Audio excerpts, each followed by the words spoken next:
Hello everybody and welcome to yet another video here on the Fly From Home channel. I'm Kitty and here we are again at a rather lovely sunny Doncaster, Sheffield, Robin Hood, whatever it's called airport. It's a lovely day today. It's blazing sun outside and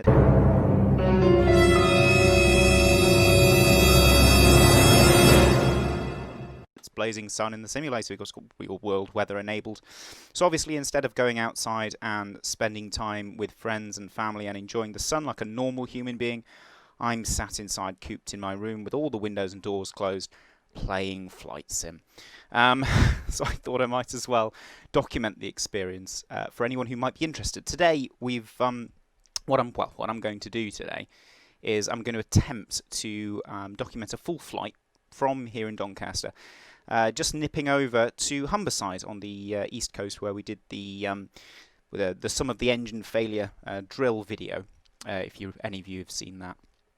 And what we're going to be doing is just demonstrating what we'd be doing on a VFR flight in the real world in this aircraft in order to safely conduct the flight, get there in an expedient manner without wasting too much fuel or time.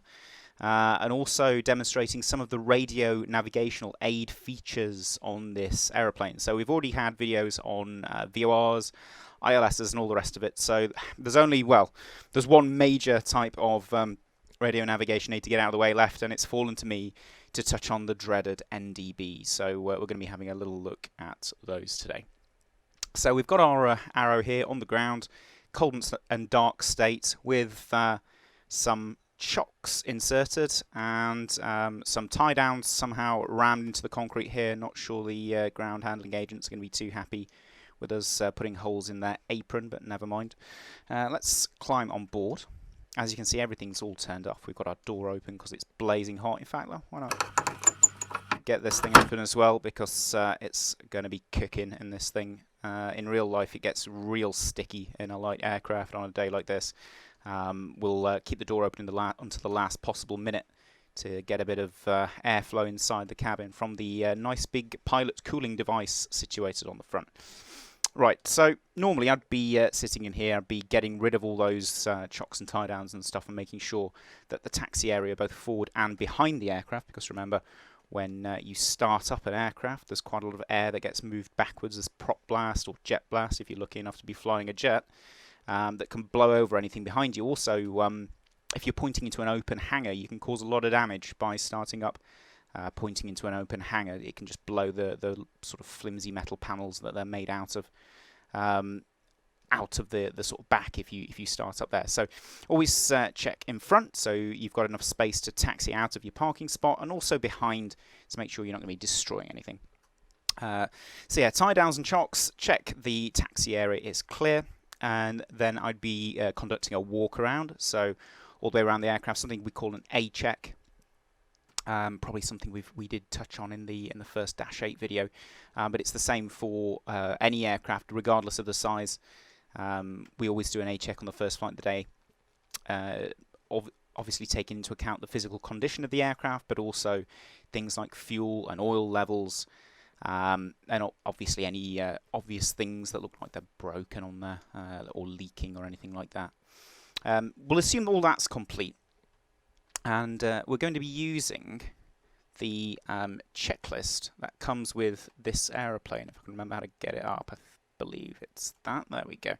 Now I do have a checklist for this type of aeroplane in my flying bag, but I left my flying bag at work on Friday, so I don't have it to hand. But this will do. This is, I believe it's probably taken from the actual POH. Our company has its own specific checklist for this aeroplane. And you'll find most flying schools do print their own based on the POH, which is then kind of ratified with the CAA. But this one is more than good enough for what we're going to be doing today. So this is a pre-flight checklist. Internal pre-flight checklist. So landing gear lever check down, it is. Parking brake set, it is. Also there. Avionics are all off, so all the radios, the funny little GPS we've got here, the ADF and the DME are all set into the off position. Mixture or fuel flow is there, idle cut-off position. Magneto switch is in the off, or you can't see, but yeah, okay, it is. Battery master switch. Okay, we're going to flip that now to the on position. Can hear the gyros running up in the turn coordinator, the electric gyro instrument.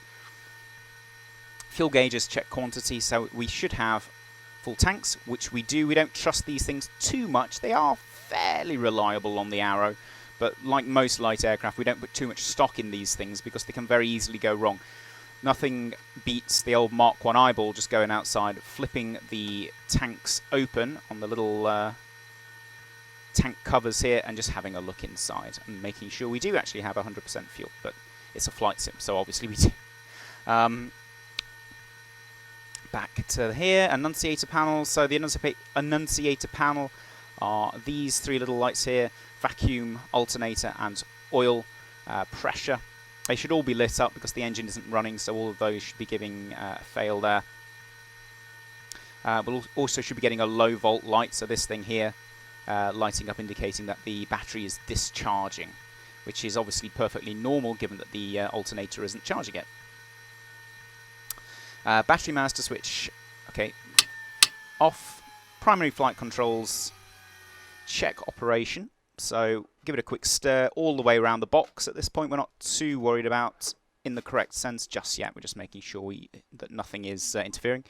You might be wondering why I didn't do the rudder pedals. You can't actually on this aeroplane because it's the rudder is connected directly to the nose wheel steering.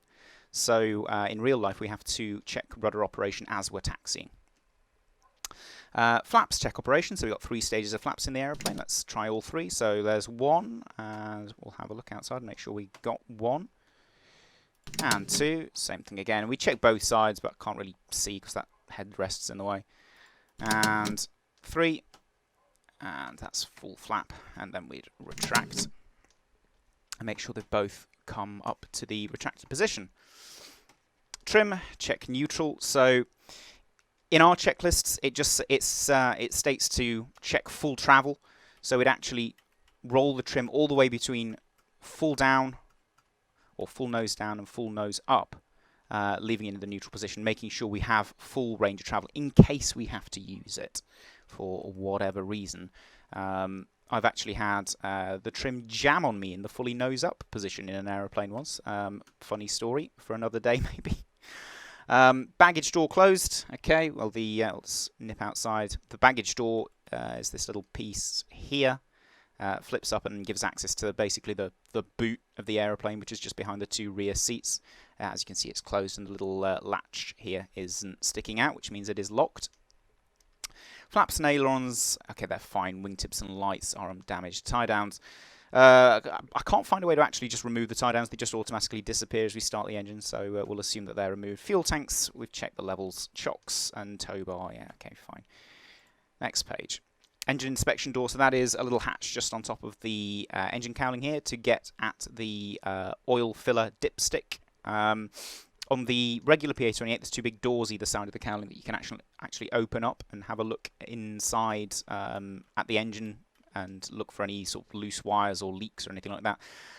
Piper, in their infinite wisdom for the Arrow, just made one big piece of sort of plastic as the cowling on this aeroplane, so you can't open any of it without being an engineer and sort of undoing a bunch of things around the front as well. So unfortunately all we've got is that little hatch up there, but we'll check the oil and make sure that that's closed. Propellers, conditions fine. Landing lights fine. Fin, yeah, okay. So this is basically the walk around, which we don't need to do because it's a flight sim. Right, the brakes are set. Let's go back inside. Circuit breakers, so we will that go away? No? Okay. Let's try to... There we go. So the circuit breakers are all kind of in this position here. Much easier for the person in the right-hand seat to check. So me being a flying instructor, sitting in the right-hand seat is where I usually am. So I'll quite often help the student out by running my hand over these and making sure none of them have popped out. Prop. Okay, so the prop should be full forward. It's actually all the way back at the moment, so let's leave it all the way forward there. That's the position it would usually be left in when the aircraft's been stopped. Avionics, we've already checked they're all off. Fuel tank selected, desired tank, so it's actually off at the moment, so we'll whack it on the left tank to start with. If you've got 2 different levels in your tanks, so say your left is lower than your right, you generally start on the left, on the low tank, whichever the low tank might be. And then for your power checks, you then switch over to the high tank and take off on the high tank. You always have to change tanks on your power checks. I'll explain why in a little bit.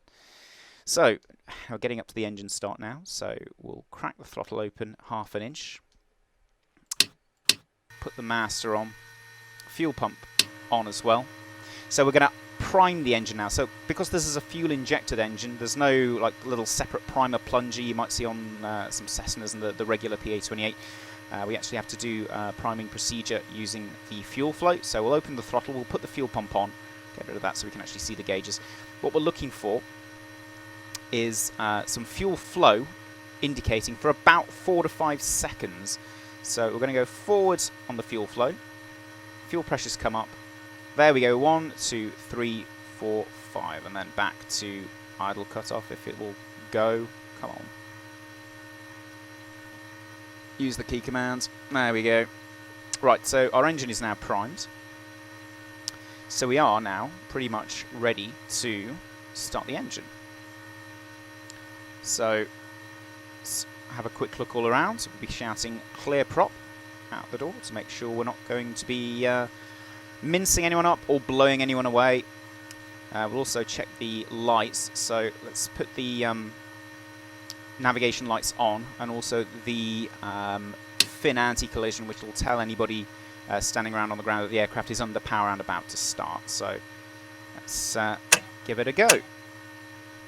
So I'm going to use the switch on my yoke to do this. I've got a little mag switch on the yoke, so I don't know if it'll work or not, but it should give me my mouse hand free to push the fuel flow forward when it actually fires. There we go.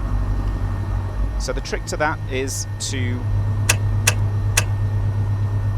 turn the mag to the start position, crank the engine. As soon as it catches and fires, let go of the key, throw the fuel flow forward, and immediately move your hand to the throttle, because you're probably going to need to reset 1200 your ground idle, because the engine usually kind of revs up from that 1/2 inch open start position. You don't want to do that while the oil's still cold, because you could damage the engine.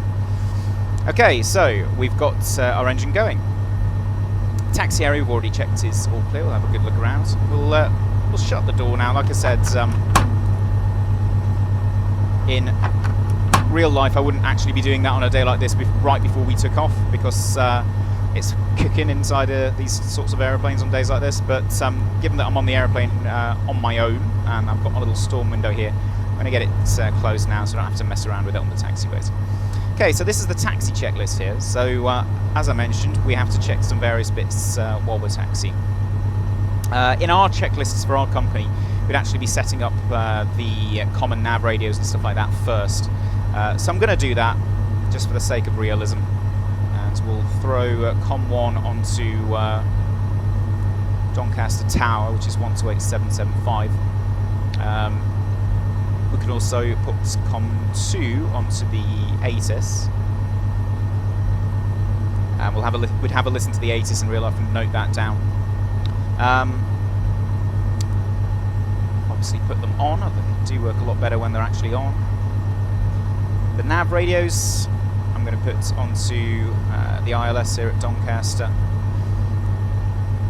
just so I can test the nav radios and make sure they are actually working properly. We'll stick on the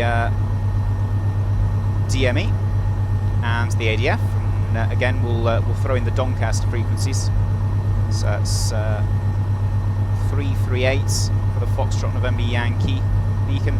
This thing, I have no idea how to work that. I've dealt with some ancient GPSs in my time, but this one really takes the biscuit. So we'll leave it off. We're going to be doing some NDB tracking and VFR navigation today, so we shouldn't need that thing.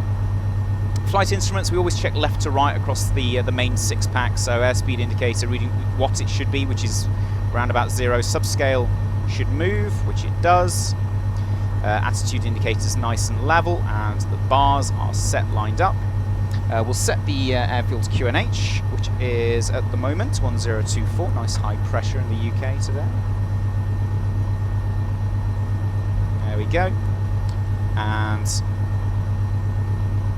on the backup altimeter, which is over here, nice and helpful.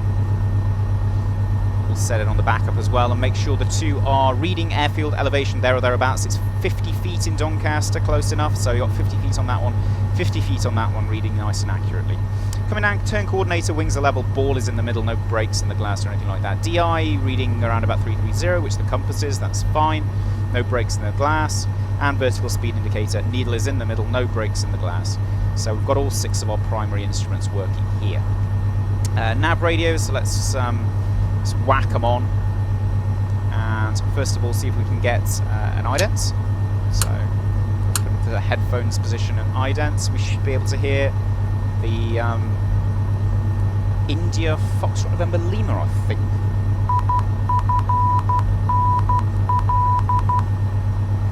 India Foxtrot India November, perhaps? Well, let's listen to that again, make sure.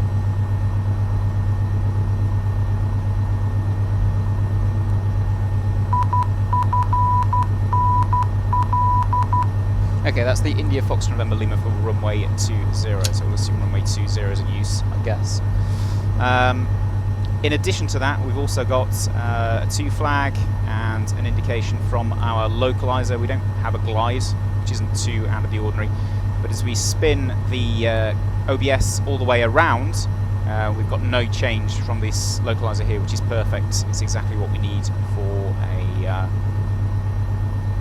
ILS. If it was a VOR, I'd be expecting the needle to swing back and forth and the to from to be flicking back and forth as well as I'm setting this. Now I think actually the wind is favouring runway 02 today.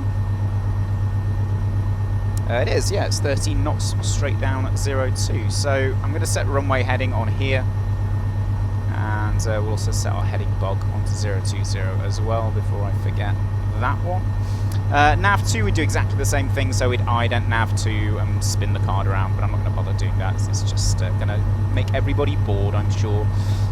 The DME will also set onto the ILS, just for now. We're not actually reading anything, but that's because we're right on top of it right now, so that's not out of the ordinary. We'll see if we can get a an ident out of that. There we go. And the ident is exactly the same as the Nav1 ILS. It's just at a higher pitch, because it's the same frequency. The ADF 338, let's see if we can get a ident out of this too. So this should be Foxtrot November Yankee.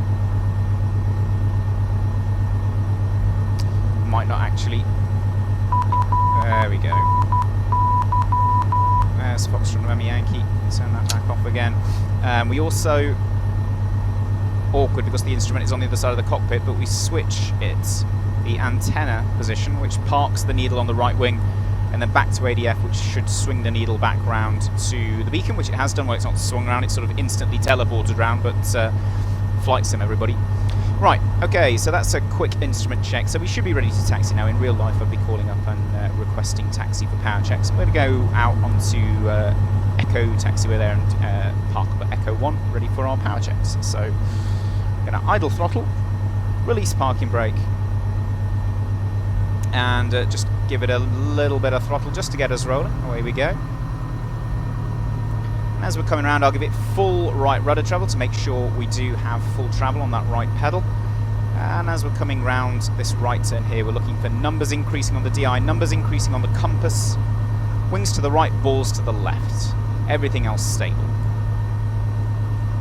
Now either we could do a swerve to the left to check all the instruments are okay in the other direction as well, or we can wait until we naturally make a left turn as part of our taxi. I'm more of a fan of doing that. I don't really like swerving left and right on the taxiway. It's not a good habit to get into, especially when you start flying larger aircraft. So Echo 1 is here, as denoted by the red signs. So I'll pull over to this side of the taxiway. We always try to keep prop wash clear of any aircraft that want to taxi past us while we're doing this. And we always try to put the aeroplane into wind. It's an air-cooled engine, remember, so the more air we put in the front of it, the less the chance of overheating will be. So we'll do a nice tight turn, roughly into runway, into the direction of the runway. set the parking brake, and then go back to 1200 RPM, our ground idle position. Okay, so we'll consider the taxi checks mostly done. We've got a left turn to do to make sure all the instruments are working there, but I did check both left and right full travel on the rudder, so we've got that. Okay, so power checks. Parking brake is set. Prop is full forward. We will check clear behind to make sure we're not going to blow anyone or anything away. Cover the brakes with your toes just in case your parking brake fails, and then we're going to go up to 2000 RPM.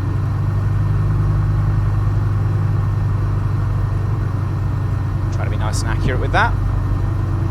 Now, magnetos, we're going to check individually, left, right. So left back to both, right back to both, and we're going to be looking for a maximum drop of 175 RPM. So there's the left mag, got about 100 RPM drop, back to both, goes back to 2000.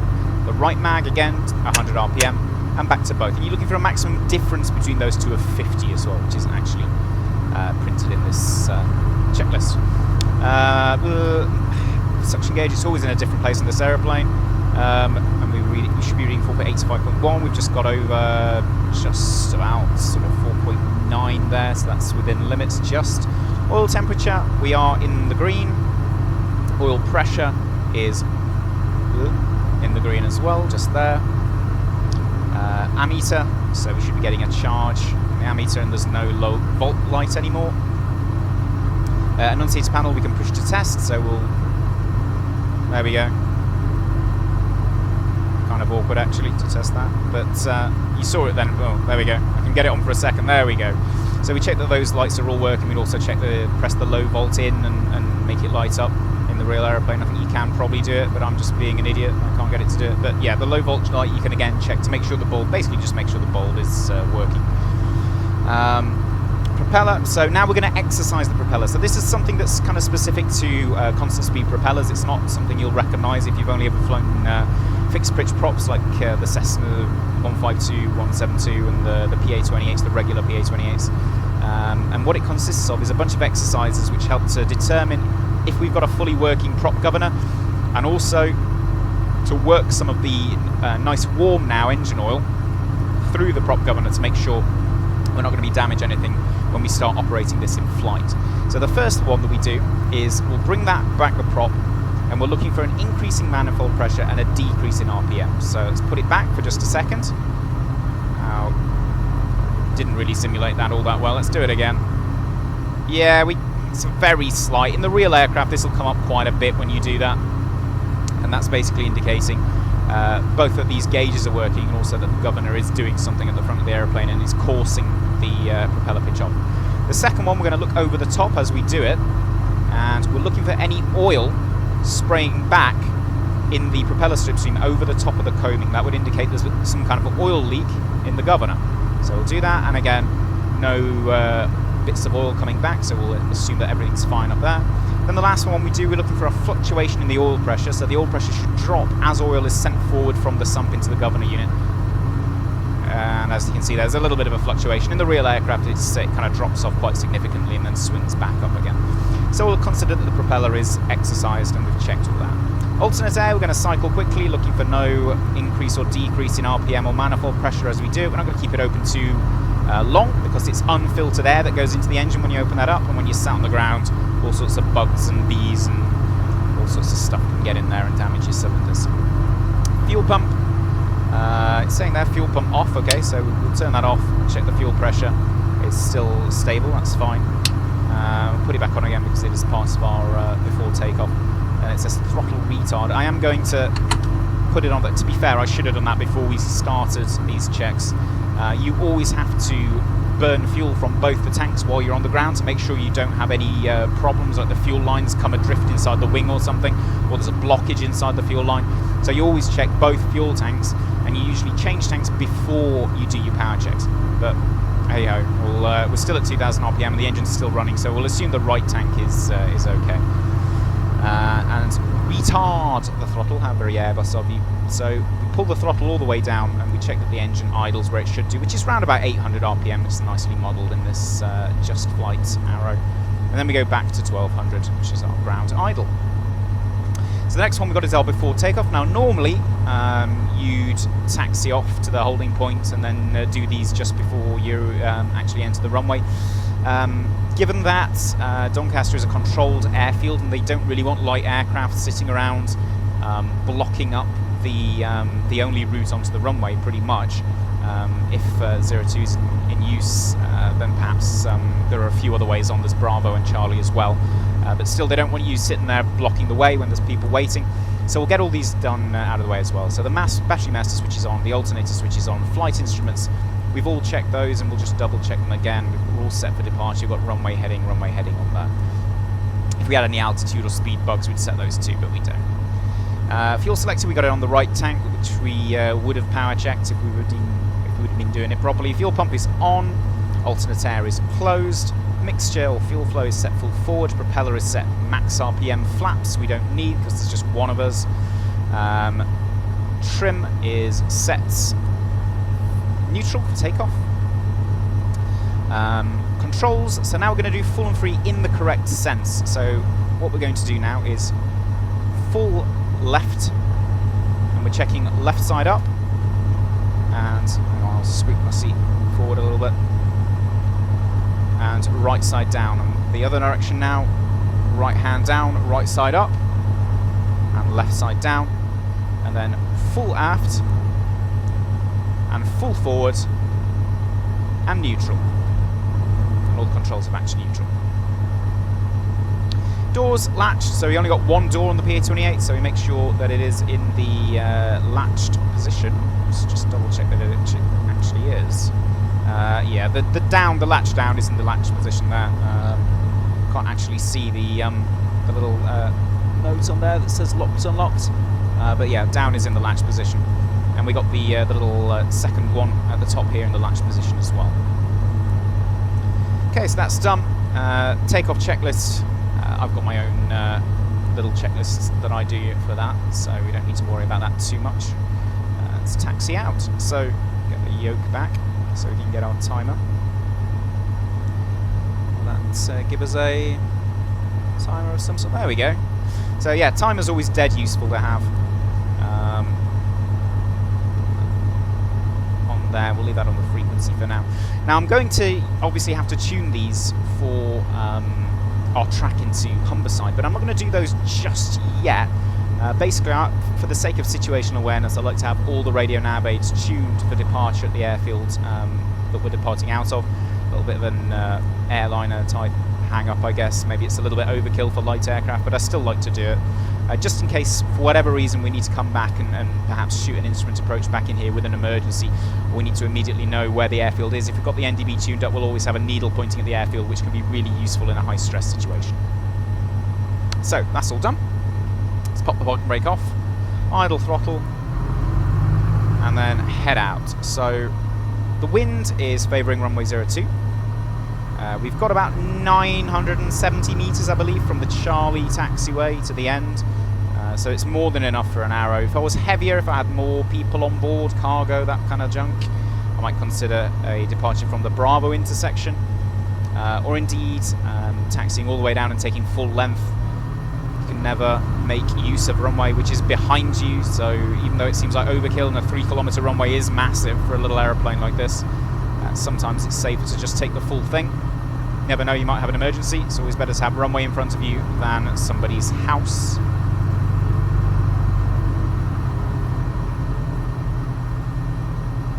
But it's a flight sim and I know the engine's not going to fail on me, so we're just going to take Charlie for the sake of saving some time. Don't taxi too fast, you moron.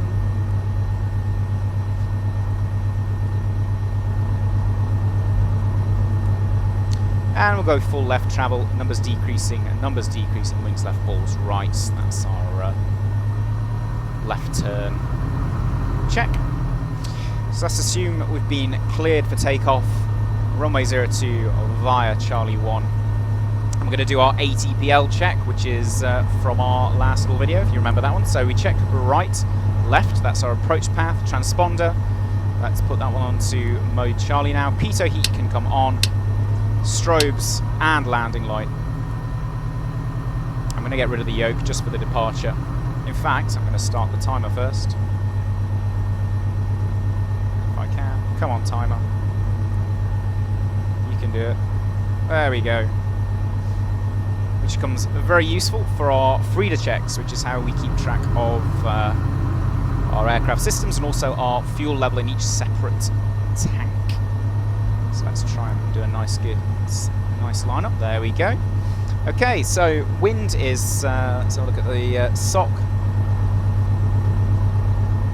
Is there a sock? There should be.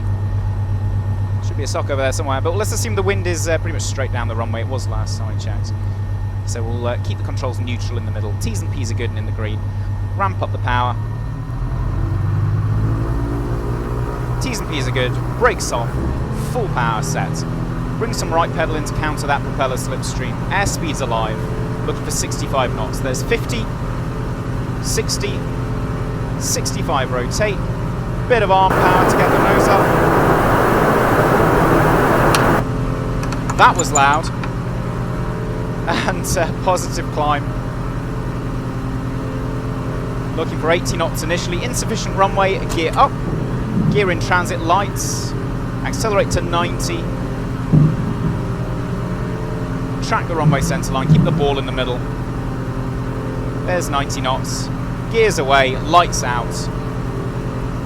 Passing 500 feet. Check clear to the right. And we're going to follow this railway line here, which should take us out to a VRP, visual reporting point of Haxi. This is a little village. Okay.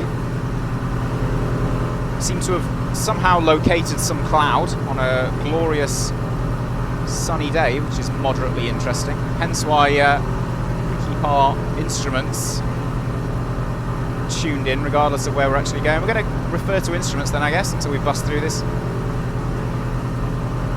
And we'll set our 25-25 as we do that. So 25 inches on the manifold pressure, 2500 RPM is set. Passing through 1,000 feet after takeoff checks.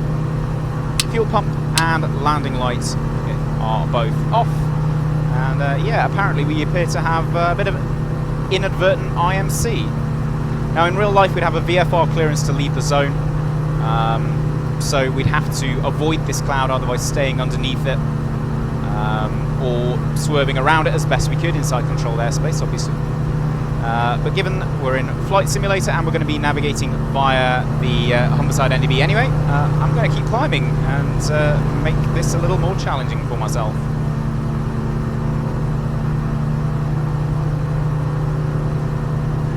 Now, I have done a little bit of initial flight planning, and I've planned the flights for 3,000 feet. So that's what we're going to climb to. 1,000 feet, T's and P's are all in the green. Check the manifold pressure, tweak it forward slightly, because it will ramp back as the aircraft climbs, then back onto instruments.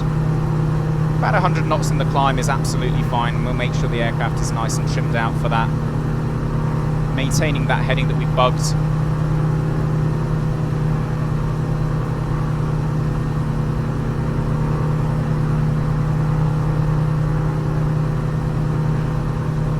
Now we've got 3.1 miles.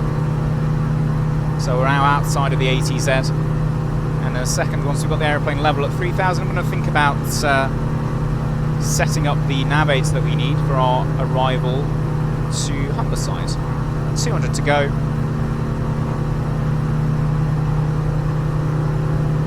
$100 to go. And just starting to level off now.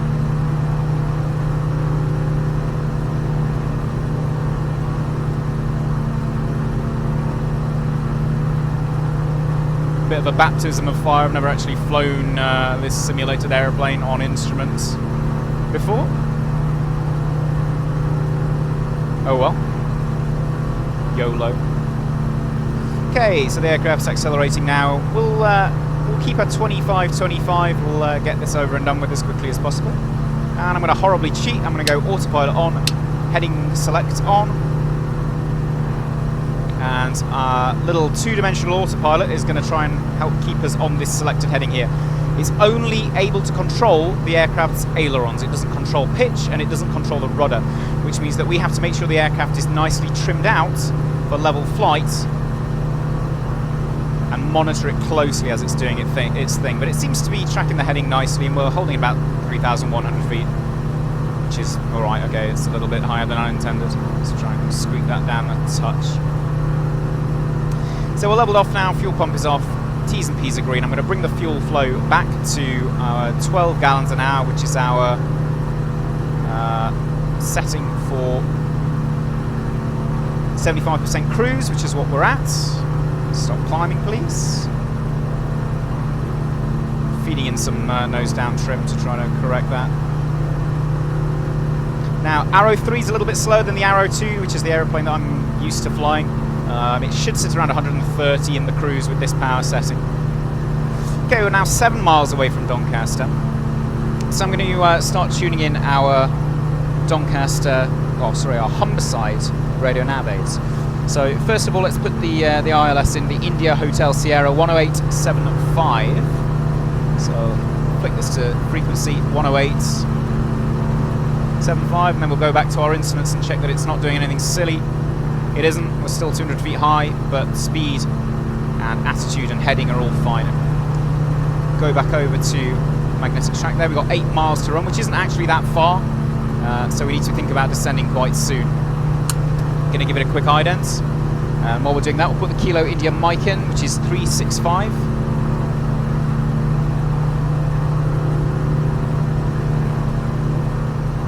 And we're going to ident that as well. For some reason we're not going to get any ident off the DME, which is fun.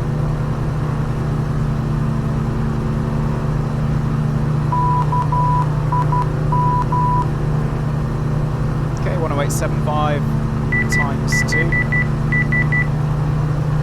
Okay, there we go, there's the DME.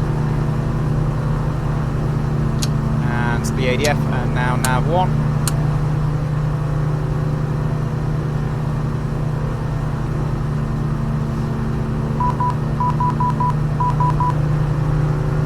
Okay, we're all idented. We are still in hard IMC. External air temperature is well in the positive. So no ice, and we shouldn't have to worry too much about ice, but we'll keep an eye on things.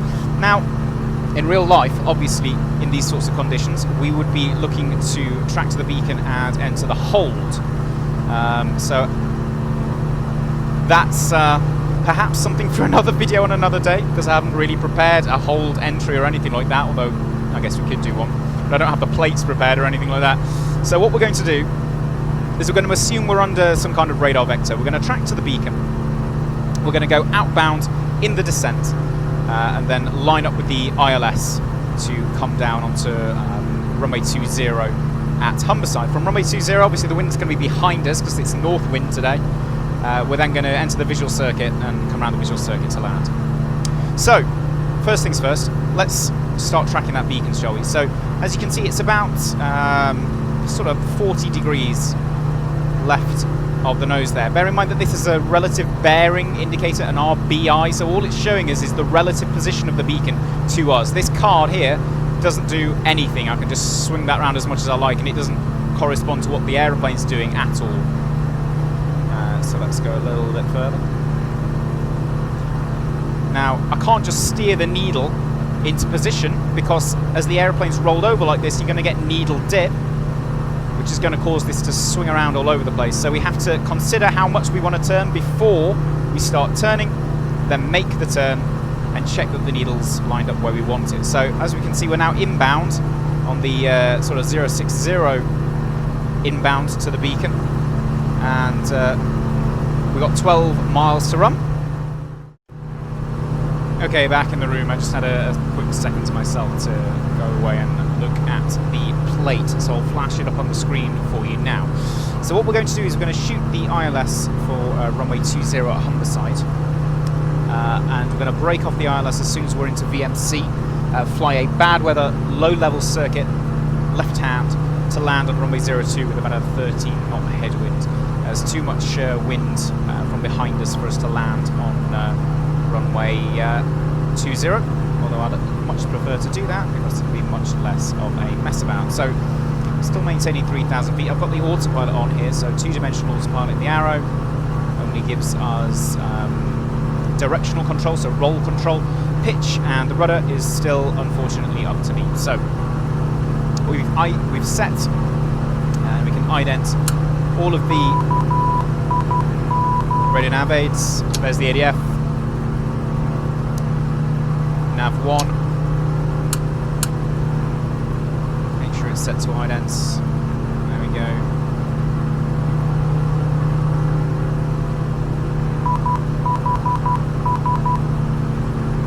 Identers and the DME. Keep doing that.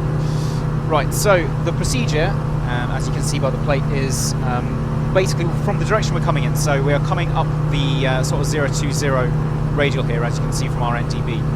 If you sort of, what I like to do is superimpose the needle on top of the DI, and that basically, if you can do it reasonably competently, you can turn, you can sort of mentally make yourself a HSI out of this rubbish old instrument here, and the traditional DI. That's idented, lovely. So, looking at the direction we're coming from, we can basically go overhead the beacon and go straight outbound on the procedure. So the procedure is going to be overhead the beacon, then a descent to 2,000 feet. Sorry, overhead the beacon at 2,700. So we're going to start that descent in a second because we've got 7 miles to run. Then a descent to 2,000 feet, outbound tracking 044 to 8 DME, then inbound turn to intercept the localizer. Hopefully by 5.9, which is going to be our top drop. We'll come down, like I said, we'll come down the approach up until the point where we break clouds, and from that point on we will fly visually to land the aircraft. So I'm going to do our free mad check now, so that's a pre-approach check. So fuel pump is on, tanks. Which tank's looking fullest? Let's go for our left tank. Pressure's good. Radios are all set up. The ILS is set up. Got tower on there. Mixture, we're going to go full rich. Altimeter 1024 set times 2, which is the QNH at Humberside, and the DI is behaving itself. Oh, and we've just we're actually on top of the cloud now a little bit. But I'm not going to pay too much attention to what's going on out there. In fact, hang on. Oh, I thought it might make a nice screenshot. Never mind. Back inside boards, we're still kind of skimming through the very top of it, so still got the aesthetic cloud surfing there going on. So we're going to start this descent with about 3 miles to go. 300 feet is going to take us an awful lot of time to lose.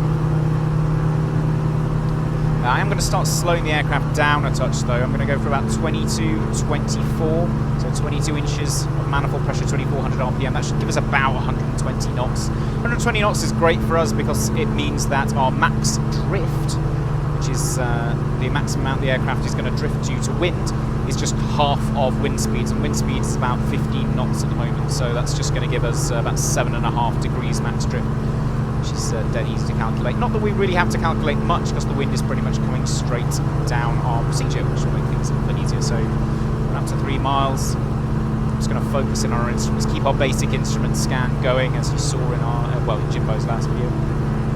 We talked about it at length. If you've not seen it, I recommend go give it a watch.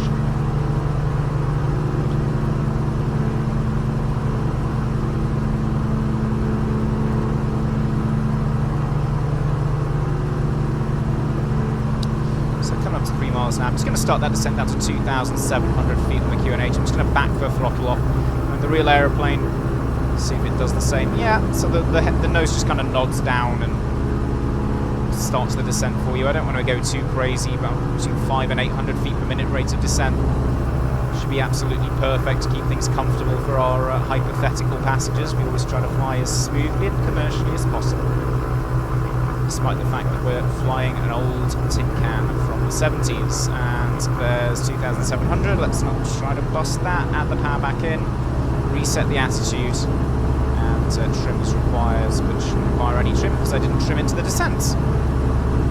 Perfect. So we've got 2 miles to go now to the beacon, and it is sort of significantly swinging over the side there. So let's chase it in. I haven't really been paying as much attention as I really should have been. Use the autopilot to do that. I'm just changing the heading bug, and the autopilot is in heading hold mode, so it should just chase that heading bug for us. I'm having to control the pitch and the yaw to make sure that those things are both still fine.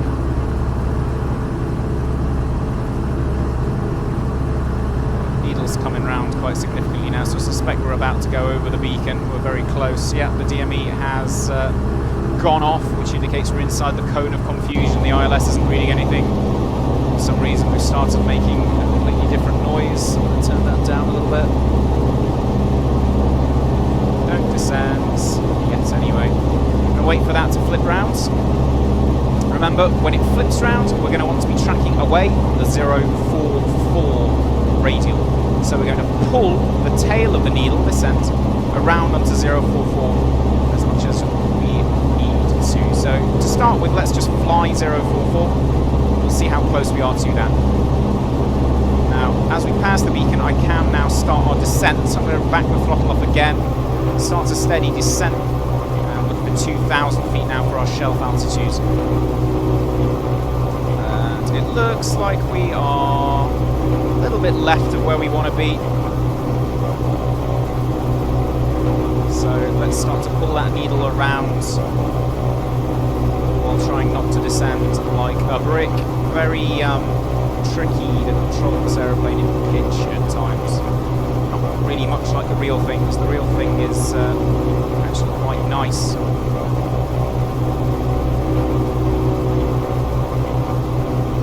Okay, so let's turn back to 044 now. Keep the descent coming, speed still 120. Oh, love it, bang on. We'll take that. Maybe a little bit left of where we want to be, something like a slight bit. Look for 8 DME, by the way, so we're going to be coming out to 8 DME to start our base to final turn.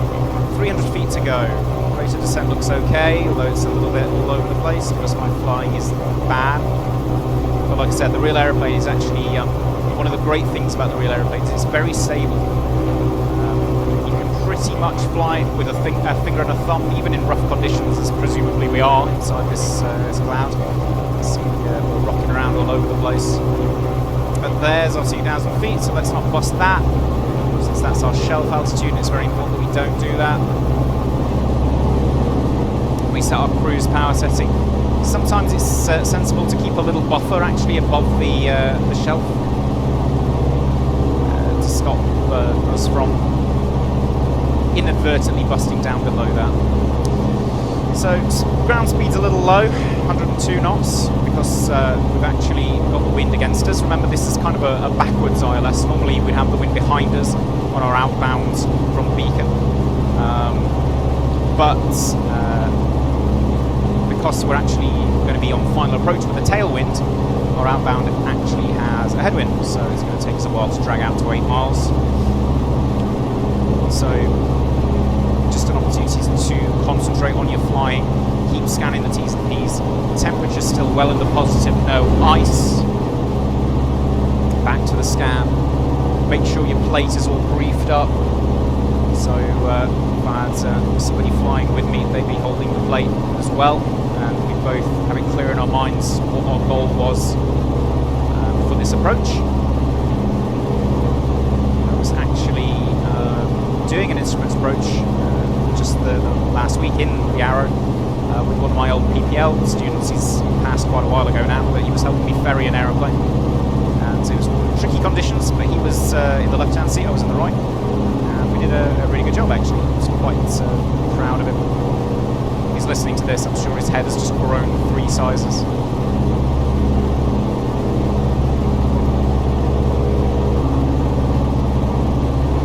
Just tweak that slightly to the left.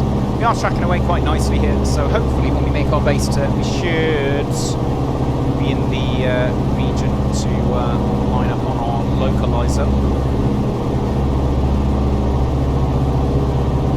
If this were real life, because we're not really prepared for a procedural approach, I would have just asked for radar vectors as the ILS, which would have made life a lot easier. But given that we're not on VATSIM or anything today, we're just having to follow the plate. So we've got a mile to go until this inbound turn. The inbound turn's going to be on to 203. Might knock the autopilot out actually. this manually. See how well the autopilot handles things. It's nice and trimmed out at the moment, on speed, on altitude. So maybe we'll give it a go and see what it does in this turn. But obviously, given that I'm in charge of the pitch, I'm going to have to add an amount of nose up pitch. There we go. To counteract the loss of lift in the turn. So 203. It's about there. Hey, look at that. That's pretty good. And yeah, there you go. Look, as you can see, we're starting to descend a little bit below our shelf. For some reason, the airplane is now turning the wrong way, so no, autopilot off. He failed me for the last time. Right, rate one turn all the way around, so line the tip of the wing up with the white block there. Maintain altitude as best as you can. Like I said, tricky because this is a very twitchy aeroplane in pitch, in the sim, not in real life. Okay, looks like a fairly comfy rate one turn, and we're looking, also bringing this OBI into the scan now, because we need to see when the localizer starts to move, or it's still a full scale deflection. If it's still full scale deflection by the time I pass 30 degrees, I'm going to roll wings level and take a 30-degree cut inbound to the localizer.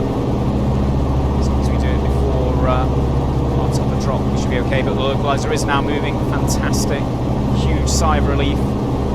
By all concerns, we're just a little off, so I'll give us a bit of correction. Winds from 030, so from there, so that's going to blow us towards our localizer more than likely.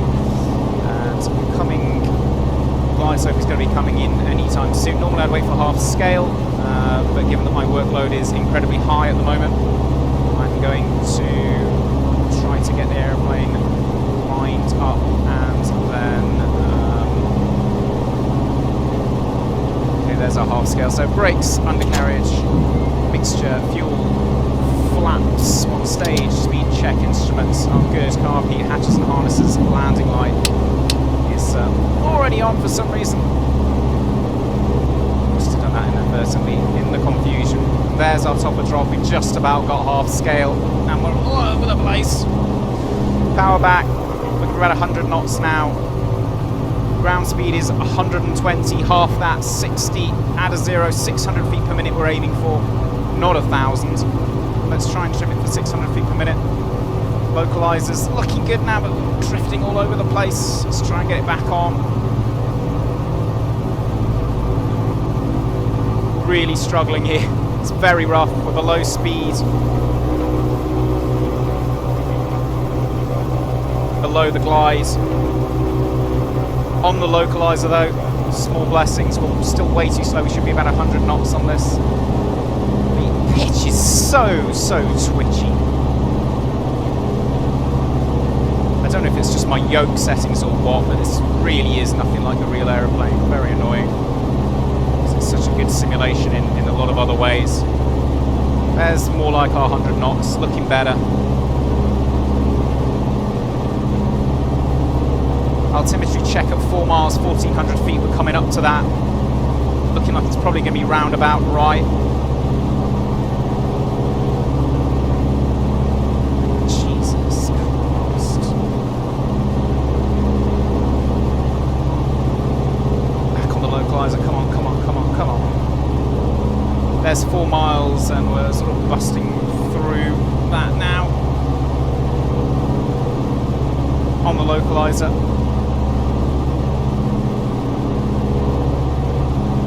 Yeah, we're definitely getting wind from the right. Blow the glide a little. There's 1,000 feet coming up. Well below the glide now. Let's try and catch that back up again.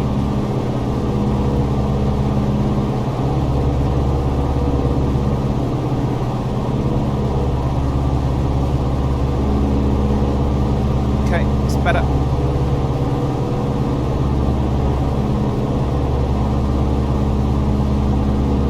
274 is our MDA. Don't think we're going to have to descend all the way down to that. I'm hoping, fingers crossed. Oh, we're going through the localizer the other way. It's so tricky having to look at the instrument up here and your DI and your attitude. absolute nightmare. I'm trying to keep the outside in view as well. Oh god, thank god, visual. Okay, visual positioning for the circle into the visual circuit. We're going to move to the right onto a left hand downwind for runway 02, keeping it very close. Stage of flapping, 100 knots. Bump visual check is already done. Fly the aeroplane. Wind is from 030. So we'll make sure we don't get pushed away from the runway. I'm going to fly this very, very tight. Normally I'd sort of aim to keep away from the terminal buildings, just to avoid alarming anybody who may be down there. But given the conditions, flying a bad weather circuit which is supposed to be very, very close to the runway on which we're landing on, so we're keeping it nice and close there. We're going to go 2 stages of flaps before we start the turn. On to final, it's going to be a continuous turn all the way around, oval-shaped circuit instead of the normal box that we fly. Keep it at around about 500 on the QNH, which is about sort of 380 above ground level, which isn't great, but I don't climb any higher because the cloud is so incredibly low. 30-degree angular bank turn all the way around onto final approach now. Can't really see the runway. Normally I'd be sort of ducking my head down under the door to keep visual contact with the runway. As I did this, we've flown straight through because I can't actually see it. Come on, aeroplane.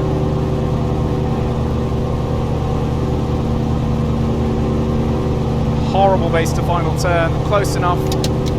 Flaps 3. Reds, blues, and greens.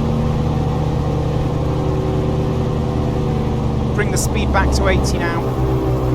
Struggling with the trim. I feel like I'm talking through a Formula 1 lap, not landing a light aircraft here. There's 80. Stick it on the centre line. Still bumpy. Still way too sensitive in pitch. Try and track that centre line. Start to feather the power out. Keep the head, the nose on the horizon. Come on. Oi. Okay. Oh my god. Genuinely more stressful than flying a real aeroplane. Right.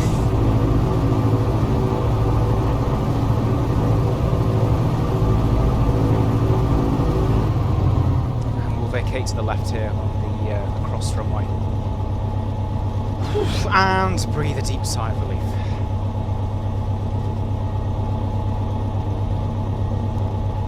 So there was a completely impromptu procedural ILS with a bit of NDB tracking. To a visual bad weather circuit to land. And I hope that was something a little bit interesting for you all. After landing checks, trim check neutral, flaps up, fuel pump, landing lights, wing anti-pulse, pitot heat, transponder, and look where you're going. It would be awfully embarrassing to stack the aeroplane into a hedge, having just pulled off that ridiculous approach.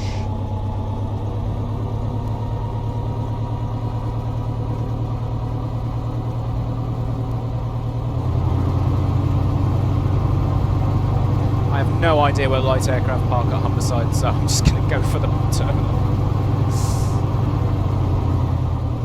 But hey, we're important enough, we can take a terminal spot.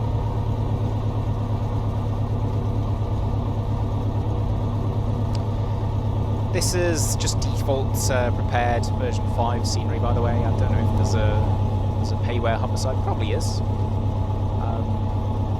But I don't use this airport enough to really justify spending money on it, especially with Flight Sim 2020 just around the corner. I hope you guys are excited for some 2020 content. Myself and Jimbo have both taken the plunge for a pre-order on the whatever the most expensive bundle's called. So we'll be there making videos on release day. Already got something planned with a bunch of my old students, which will hopefully be a good laugh. Where are we going now? God knows. fuel bay. Let's put it on the fuel bay. There's a fuel bay there. That'll do.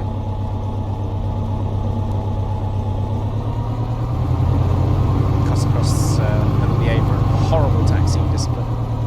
For a horrible pilot. Hang my seat up again. I'd imagine those of you with these track IR things have a much easier time of flying these aeroplanes visually in the simulator. It's so hard to point your viewpoint where you need it, even with really good camera apps like Chase Plane. You just wait for the yellow line to sort of disappear under your toes. It's good. Parking brake on. RPM 1200. I'm going to do the shutdown check from memory, because I've done it plenty of times and memorised it. So we'll have all of our radio and electronic bits and pieces off there. Quick check of the magnetos. Left both, right both. Look, just a drop but no stop. Idle throttle and mixture idle cut off. Engine stopped. Mags off. Key out, and for some reason we're not getting any gyro noises now. But battery master switch. Hang on, I'll do it on my yoke. Or will I? Been a mare today, really am. There we go.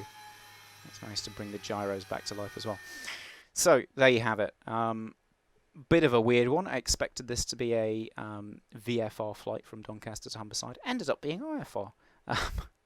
But hopefully that was an interesting one for you. Leave us a like, subscribe if you enjoyed it. If you didn't, then hey, whatever, leave us a thumbs down. Any sort of feedback is great, and comment if you want to ask any questions or anything like that.